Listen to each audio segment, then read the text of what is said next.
The Surge 2 is an action role-playing sequel to 2017 The Surge, developed by German Deck 13 Interactive and published by Focuscom Interactive.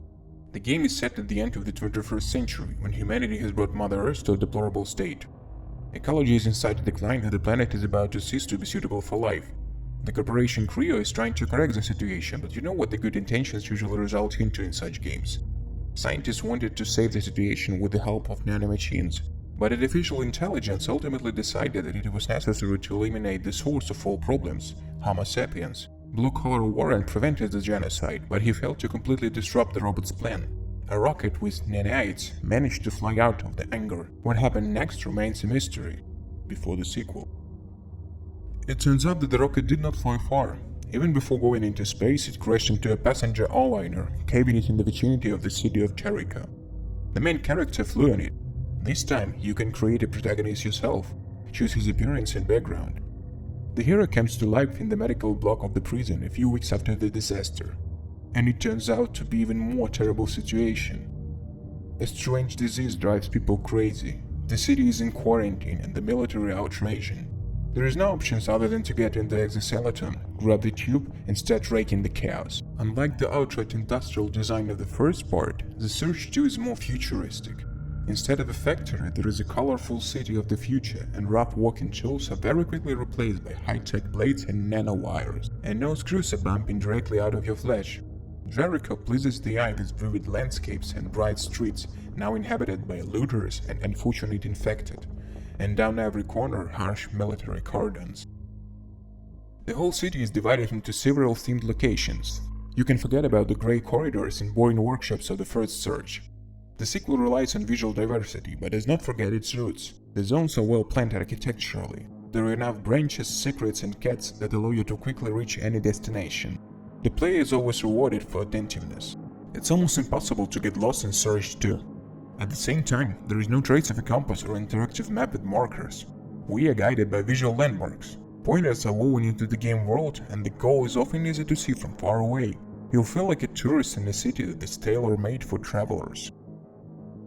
As we progress through the game, our arsenal is replenished with new tools. A hacking module, a hook for lowering the winch, and so on. Therefore, every time you return to already explored territories, you can always discover something new. And the game itself, in the course of the plot, sometimes changes the situation. It will either update the set of enemies on the roads, or it will throw in some event or character with a side task. The main gameplay feature of the original Surge, the ability to select a part of the opponent's body to strike, remained untouched. The hero usually faces a choice: to keep piercing enemies' armor for a long time for the sake of acquiring new equipment and components, or to mark an unprotected area to quickly get rid of the threat. In both cases, at a certain moment the opportunity opens for a spectacular finishing move. Animation will always depend on the type of weapon and the targeted limb, thus making for a lot of variation of the ever-enjoyable execution scenes.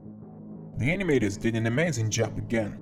Vertical and horizontal strikes, each one being assigned to a separate button, naturally flow into each other, and for one same type of weapon, combos depend not only on alternating directions of strikes, but also on their frequency. With every replenishment of the arsenal, I immediately want to put the new thing in use and explore its capabilities. Combinations have become more useful. They not only look beautiful, but also cause more damage to certain parts of the enemy's body, and you have more time to cancel the series if you want than before.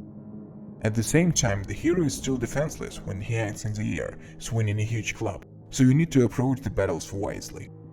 The game encourages aggressive tactics. Each strike accumulates energy that is spent either on finishing moves or replenishing the supply of injections.